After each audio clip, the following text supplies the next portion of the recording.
Hi,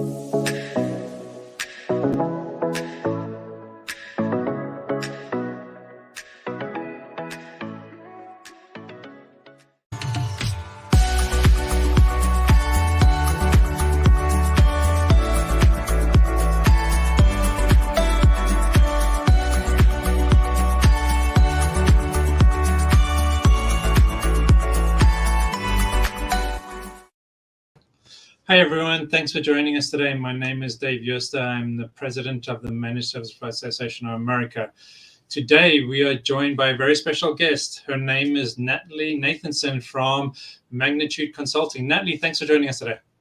Thank you, Dave. Great to be here.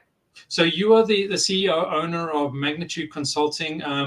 Very quickly, to our audience that is going to be watching, what is Magnetude Consulting? So Magnetude Consulting is a B2B marketing firm that helps clients bridge from marketing strategy and looking at growth strategies through full service execution. So that's a lot of big words. To someone who has no idea what that means, can you break that down so we get a better understanding of what that means exactly? Yeah, sure. So I think there's really two facets to thinking about marketing. The first is on the strategic side. So really taking the right inputs of what's happening externally in the market. What are the kind of assets or levers that a company has to utilize in support of their growth? Ultimately, Okay. a lot of marketing is really about bringing on new customers and looking at the right strategies and tactics to help make that happen. Okay, that I understand. That I 100% understand. So why did you start the company? How did that come about?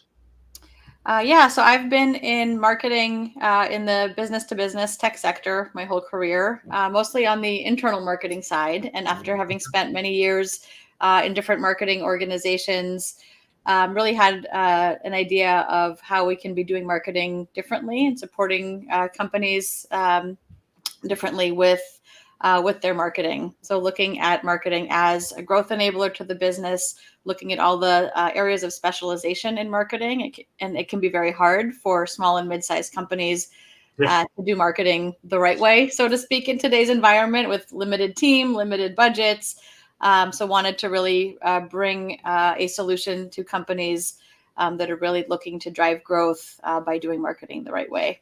So you mentioned something really interesting over there, limited budget, limited team for marketing, and a lot of tech providers and a lot of MSPs are in that situation.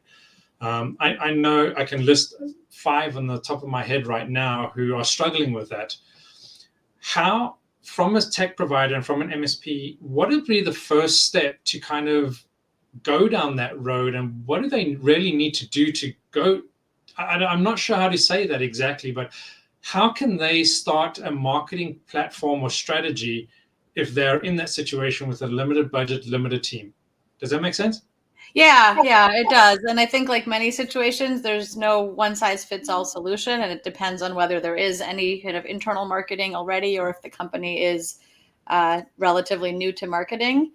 I always like to simplify wherever possible because there are so many different components to marketing, but boiled as simply as possible. I call it the M's of marketing. So the market, the message, the mechanism, and then the measurement. So really who should you be selling to? Who are the priorities within your target market?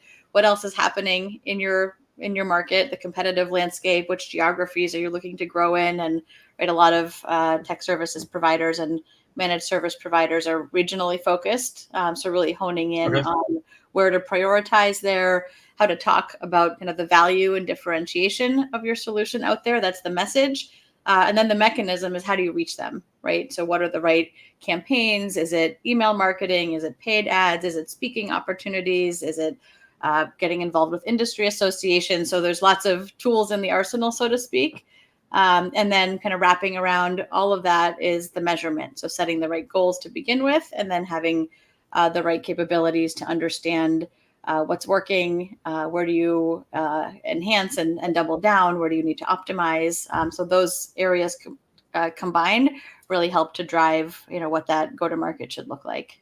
So that's a new strategy. I've never heard of the M's, as you say. I've heard of the right place, the right time, and the right message. I've heard of that. Mm-hmm. but you bring a whole different strategy, which I've never heard of, which is refreshing, actually, to be honest with you. So if I was going to reach out to you and say, Natalie, I have this problem, I'm a tech provider, I need help with my marketing, what would be your first step to try and help someone like me? So our typical first step, following conversations really to confirm that it's the right fit, is really going through a rapid assessment, and really, like I Okay. said, taking in all of those right inputs, understanding your starting point, where you're looking to go, and then we always have an eye towards where is there quick wins or low hanging fruit where we can dive in quickly and start to drive some new results as far as lead generation and supporting pipeline development. Okay. And then what are some ongoing marketing investments to be putting in place, some foundations that need to be established, anything towards longer term objectives, especially understanding any strategic priorities for the company, right? We have managed services clients that have launched new security offerings, or that are planning an acquisition in a new regional territory. So putting a plan for those areas as well. Okay, that makes sense. I get that. Let me ask you a question, which I know a lot of people, I've heard a lot of people ask it, is, a lot of companies have blog sites or news pages that they put content into, right? From a marketing perspective and in your experience, how significant are those pages? Do they actually make a difference? They do. And I would say creating quality content that will resonate with your target audience is very critical to good marketing these days. Okay. But I think because it is a very competitive landscape, it does require making sure that people are finding that content. And right, just publishing a blog, even if it's the best written blog, is rarely or never enough to have it read by the desired number of readers in the target market. So there's the elements of search engine optimization, of optimizing the website and the blog post itself correctly so that the right people find it. There's having the right social media presence, or building a newsletter list and sending that out to the right channels. So it starts with having that good content, but then how do you get that out to the right audiences? And there's a number of different ways to do that. And everything you just said is something that your company does, correct? It is. It is. Yeah. By design, I've built our firm to have full service capabilities across the marketing function, so that depending on the needs of a client, and if they do have an internal marketing team, we can help augment them and advise them, but really jump in kind of where it's needed, and make sure that collectively we're helping to round out the marketing function. So let me ask you a bit of a tougher question here. Me here at the association, me personally, I get probably 2 to 3 emails from all over the place, from people saying, oh, your marketing SEO, your toxic backlinks, we can get you in front of 1 million people. I get those all the time. To be honest with you, I delete them straight away, because I know it's just a typical sales gimmick, right? I get that. But the question still remains, is marketing is still a very, very real aspect of any business. What makes Magnitude Consulting different from those emails that I get that I just delete? What is the difference there? Yeah, I would say it boils down to a few areas. I would summarize it and say that it's our model, our mindset, and our expertise. So expertise is really the industry expertise, and being able to come in and hit the ground running with a client, because we understand this market space and we see what's working with other clients. Having those full service capabilities, such that we can really look at all the tools in the arsenal, so to speak. And we all know the analogy: if you have a hammer, everything looks like a nail, right? So not being biased to any specific marketing tactics, like only email or only search engine optimization, but really bringing the right tactics forth at the right time.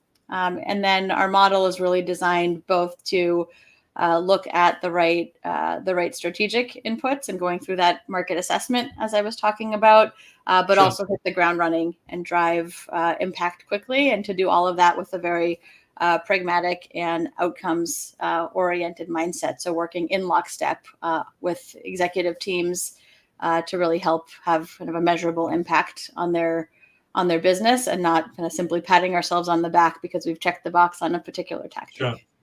So I'm hearing you saying it's not a one and done. It's an ongoing process, and your team specializes in that ongoing support. That's one of the things I'm hearing you say right now.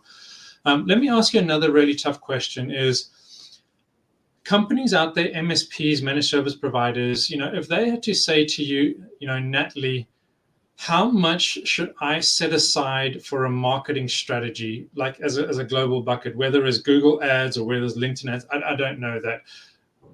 Off the top of your head, and I understand this is very general, what kind of figure should a company put aside for a marketing strategy for a managed service provider who is focusing on, let's say, a city? Yeah, so I think, as you said, there's often not kind of a one size fits all for this. Sure. I think good guidance is in business to business technology sector is that companies should be reinvesting between 6 and 12% of their revenues back into marketing to support their growth and future growth. Now, some companies that have made it to where they are without much marketing, maybe jumping from 0 to 1% to 6% might be a big jump. Sure. And also, if you're a smaller company, you need to invest kind of more as a percentage of revenue if your revenues are smaller.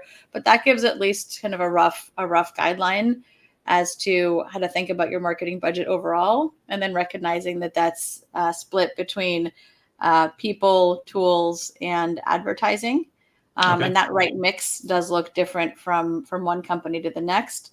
But where you have a clear sense of your priorities, and an example that you gave of how much should you spend on a particular market, it's really looking at what does it take to be successful in that market. Do you already have some brand awareness, some reputation in that market that you can lean on and use that to drive more growth? Or is this a brand new market for you, or one where your competitors are entrenched and you don't have any presence? Those would drive you to want to invest more. But I think the beauty of marketing these days is you can be very targeted. You can be very deliberate in who you're trying to reach and how you're trying to engage them, and utilize tactics both online and offline to really reach the right kinds of companies and the right people at those companies. Okay. Let me ask you another tough question. And we're coming up on our time limit here, so we'll end in a few minutes here. But you are a marketing consulting company for managed service providers. Why do you do this for managed service providers specifically? Yeah, so I think our passion lies in IT and the technology space. Okay. And I think managed service providers have gone through a lot of change and evolution, and it's been very exciting to work with the clients that we have to go through that, right? So a lot of companies going from a value-added reseller to a managed service provider, or company that is adding more cybersecurity offerings. It's a landscape that's constantly changing, and I think that forces companies to be looking at their marketing and sales differently and make investments that maybe they hadn't before. So we come in and really have a very big impact on supporting our clients' growth and helping them realize their vision for growth. So that's very rewarding to be a part of, and plays very well to the expertise that our team has. Okay, great. Very, very detailed. I appreciate the answer there. So we're about to close in a minute. Before we do close, if there was one thing that you could say to your audience now that could watch this in the future or right now, what is that one closing comment you would like to say to those folks? Yeah, I would say that it is critical to look strategically and think strategically about your business and what is the right marketing program and approach for you. But that doesn't need to come at the expense of driving results in the near term. And so done right is really blending the right strategy, the right foundations, and kind of an urgency to move quickly and be smart about where you can kind of tackle those quick wins or low-hanging fruit to pretty quickly change the trajectory of your growth. Well, thank you so much. I appreciate all the information. So everyone who's watching now in the future, Natalie Nathanson from Magnetude Consulting, CEO. Their website is below if you want to find out more information about them. If you do want to reach out to Natalie herself, you can reach her on a LinkedIn profile through the website. Natalie, you're very active on your LinkedIn, correct? Yes. I love connecting with people on LinkedIn. Yeah, I noticed that you have a lot of activity on LinkedIn. So, that's really nice to hear. But if anyone is interested in finding out more, please reach out to her, have a chat with her. Even if you just want some guidance, please reach out. Natalie, thank you so much for the time. Thank you so much for your insight. I really appreciate, looking forward to working with you in the future. Great. Thank you, Dave. Great to be here. You too. Thank you very much, everyone. This will conclude the interview for today. Have a great day. Thank you. Bye-bye.